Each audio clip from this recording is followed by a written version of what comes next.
नमस्कार दोस्तों। सावन का महीना शुरू हो चुका है और सावन के महीने में भगवान शिव की बहुत ही बड़ी कृपा होती है।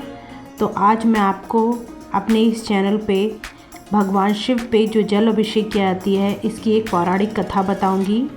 तो चलिए शुरू करते हैं और बताते हैं आपको कि क्यों किया जाता है भगवान शिव को अभिषेक, जाने कैसे हुई ये परंपरा की शुरुआत।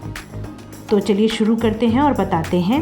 भगवान शिव का अभिषेक तो हम सभी ने किया होगा। भगवान शिव का अभिषेक कई चीज़ों से किया जाता है, जैसे बेलपत्र, दूध, दही, जल। तो आज मैं आपको अपने चैनल पे इस वीडियो के माध्यम से जल अभिषेक की एक पौराणिक कथा बताऊंगी। तो चलिए शुरू करते हैं, जिसका सनातन धर्म में विशेष महत्व भी है।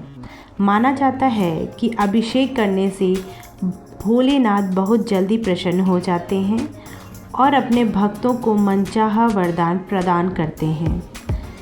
क्या आप जानते हैं कि क्यों किया जाता है भगवान शिव को अभिषेक, या कैसे हुई इसकी शुरुआत? महाप्रलय के कारण सभी अनमोल रत्न और जरूरी औषधियाँ समुद्र में समा गई थीं।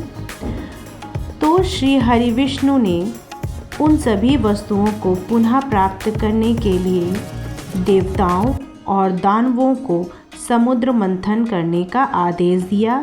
उन्हें ये सलाह दी कि हम समुद्र मंथन करेंगे तो हमें सारी चीज़ें वापस मिल जाएंगी। इतने विशालकाय समुद्र की मथनी भी विशाल होनी चाहिए।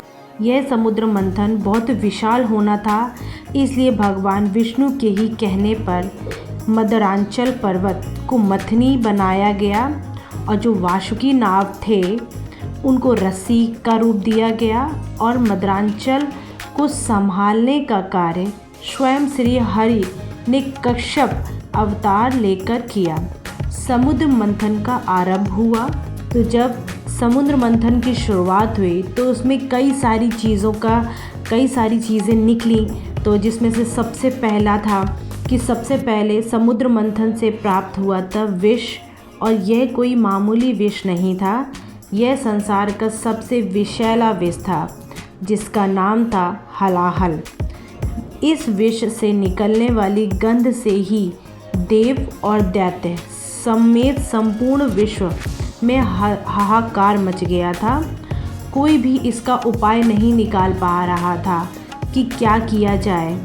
तो देखा, भगवान विष्णु ने सभी देवों और दैत्यों को त्रिपुरारी भगवान शिव शंकर के पास भेजा कि जाइए, आप उनसे गुहार लगाइए और पूछिए कि इस जो विष निकला है, इस विष से बचने का समाधान क्या है। सभी जन भगवान शिव के पास गए और उनसे रक्षा की भीख मांगने लगे। कोई उपाय ना मिलने और विष से होने वाले दुष्प्रभाव से संपूर्ण जगत को बचाने के लिए महादेव जी ने खुद विष का पान किया। यह देखकर माता पार्वती ने अपने हाथों से विष को भोलेनाथ के कंठ में ही रोक लिया। विष के दुष्प्रभाव से भगवान शिव का कंठ एकदम से नीला हो गया था, यानी कि नीला पड़ गया था, और तभी से उनका नाम नीलकंठ पड़ गया था।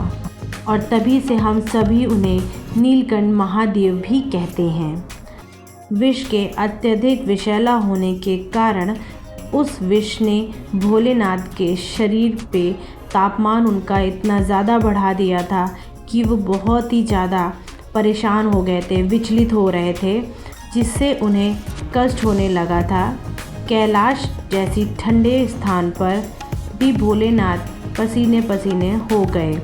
भगवान शिव के गले में अत्यधिक जलन होने लगी, जिसके कारण भगवान शिव अत्यधिक बेहाल हो रहे थे। उन्हें बहुत ही तकलीफ़ हो रही थी। यह सब देखकर सभी देव और दैत्य अत्यधिक परेशान हो गए कि अब भगवान शिव की हम रक्षा कैसे करेंगे।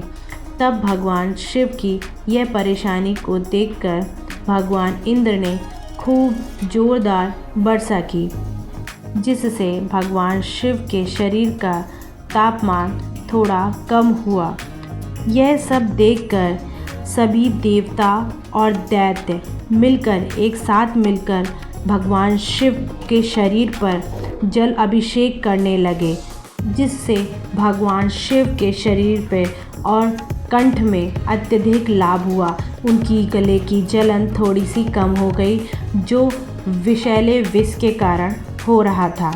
तो तभी से मान्यता है कि तभी से भोलेनाथ को जल चढ़ाया जाने लगा, तभी से जल अभिषेक की शुरुआत हुई। अगर आप गंगा जल से भगवान शिव को अभिषेक करते हैं तो भगवान शिव अत्यधिक प्रसन्न हो जाते हैं। तो दोस्तों, ये थी एक पौराणिक कथा भगवान शिव को जल अभिषेक करने की। अगर ये कहानी आपको पसंद आई हो तो कृपया मेरे इस चैनल को सब्सक्राइब कीजिए, शेयर कीजिए और लाइक कीजिए। धन्यवाद।